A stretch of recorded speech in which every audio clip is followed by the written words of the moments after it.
Bismillahirrahmanirrahim. Assalamualaikum warahmatullahi wabarakatuh. Anak soleh dan soleha kelas 5 Ibnu Majah. Bagaimana kabarnya hari ini? Mudah-mudahan tetap semangat karena Allah ya. Baik anak soleh dan soleha yang punya bukunya boleh disimak halaman 59. Oke anak soleh dan soleha, hari ini kita akan belajar tematik ya, ilmu pengetahuan alam, masih di tema 6 subtema 3 tentang benda isolator dan benda konduktor. Nah, siapa yang sudah tahu apa itu benda konduktor?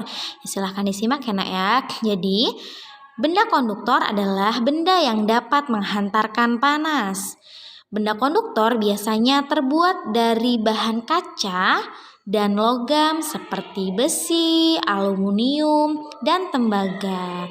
Nah, anak soleh dan soleha bisa menyimak ya nak ya yang sudah ada buku pena di halaman 59. Contoh benda konduktor ya nak ya. Contohnya yaitu panci, wajan, dan bagian logam pada sendok sayur. Nah, itu bisa kalian lihat ya. Selanjutnya ada benda isolator. Apa itu benda isolator? Iya, jadi benda isolator adalah benda yang tidak dapat menghantarkan panas. Jadi kebalikannya konduktor ya nak ya. Nah, benda isolator biasanya terbuat dari bahan kain, kayu, dan plastik. Contohnya apa? Salah satunya yaitu sendok sayur kayu, sarung tangan, dan bakul nasi. Nah, kemudian benda konduktor dan isolator. Di situ ada contoh ya nak ya, contoh benda perpaduan antara bahan konduktor dan isolator yaitu setrika. Bagian alas setrika terbuat dari bahan konduktor yang bisa menghantarkan panas. Kemudian bagian pegangan setrika terbuat dari bahan isolator agar tidak panas ya ketika kita menggunakannya. Contoh lainnya ada panci, ceret. Ya, selanjutnya benda-benda yang bersifat menghambat dan mempercepat perpindahan kalor. Nah, perhatikan tabel berikut ya nak ya. Contoh ini yang pertama, jenis perpindahan kalornya kalau secara konduksi.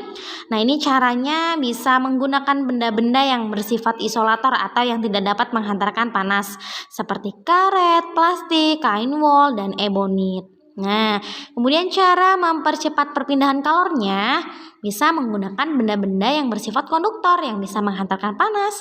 Itu seperti aluminium dan besi. Tadi sudah Ibu sampaikan ya nak ya di awal contoh-contoh benda yang termasuk konduktor dan isolator. Kemudian yang konveksi dan radiasi ini sama saja ya nak ya. Kedua ini dengan cara menjauhi atau memadamkan sumber panas. Cara mempercepatnya, memperbesar sumber panas seperti menambah jumlah kayu bakar agar api semakin besar. Nah, ini contoh menghambat dan mempercepat perpindahan kalor. Selanjutnya, pembelajaran kedua. Selanjutnya kita akan belajar mengenal sifat-sifat hantaran panas benda di sekitar. Yang pertama ada benda-benda yang di sekolah. Nah, di sini ada gerbang sekolah besi termasuk konduktor ya nak ya. Kegunaannya sebagai pintu sekolah. Kemudian kaca jendela termasuk benda konduktor. Kegunaannya sebagai tempat masuknya cahaya ke dalam ruangan. Nah, kalau papan tulis ini termasuk isolator. Kegunaannya untuk apa? Iya, untuk menulis. Kemudian ada kursi kayu atau meja ya nak ya. Biasanya ini termasuk benda isolator. Kegunaannya untuk duduk atau meja untuk alas menulis. Oke, kalian sekarang sudah bisa ya membedakan antara benda konduktor dan benda isolator. Nah, yang kedua nih ada benda-benda yang ada di rumah. Misalnya ada wajan. Wajan ini termasuk apa? Ya, termasuk konduktor, gunanya untuk salah satunya menggoreng makanan. Kemudian ada apa lagi?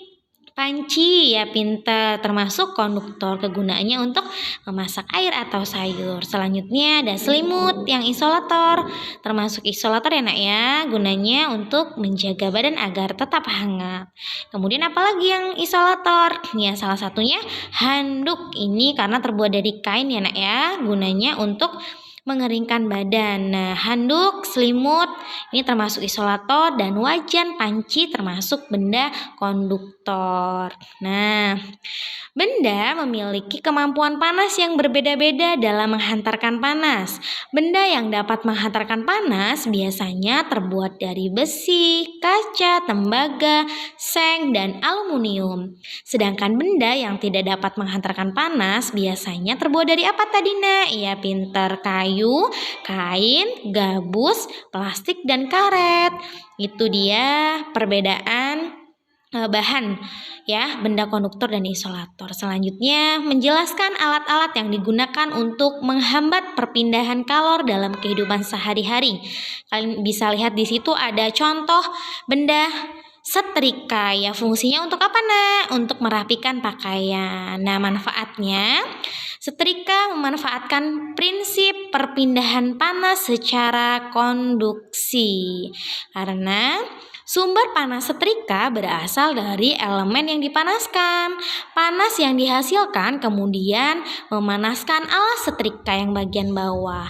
Kemudian alas setrika merupakan logam yang bersifat konduksi. Agar setrika dapat digunakan, diperlukan bahan penghambat panas seperti kayu dan plastik agar kita dapat memegang setrika yang di bagian atas ya, Nak, termasuk benda isolator. Selanjutnya ada contoh kedua nih, oven. Ya, di situ ada beberapa benda yang termasuk benda konduktor dan isolator. Oven ini merupakan alat untuk memanggang makanan, terutama kue ya, Nak, ya. Pada oven ini terjadi perpindahan kalor secara konduksi juga.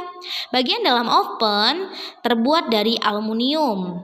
Aluminium termasuk benda konduktor yang dapat menghantarkan panas. Nah, energi kalor dari sumber panas akan mengalir ke dalam oven sehingga kue di dalamnya menjadi matang.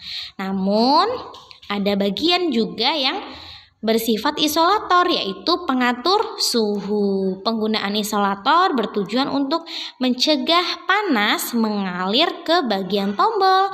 Dengan demikian, tangan kita tidak akan terasa panas saat menyentuh tombol oven. Jadi bagian situ isolator ya, Nak, ya. Selanjutnya nih yang ada di rumah, yaitu apa? Ya, pinter, rice cooker ya.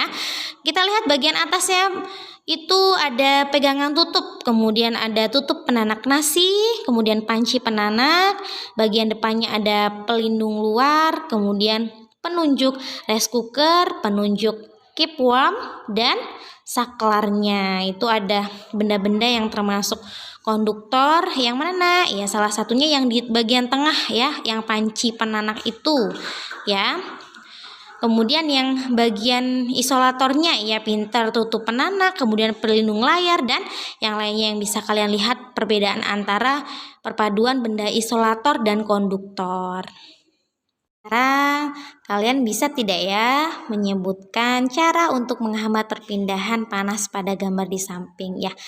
Boleh dijawab masing-masing ya, Nak, namun tidak dilaporkan sebagai tugas. Oke. Itu saja yang bisa Ibu sampaikan, kurang lebihnya Ibu mohon maaf. Assalamualaikum warahmatullahi wabarakatuh.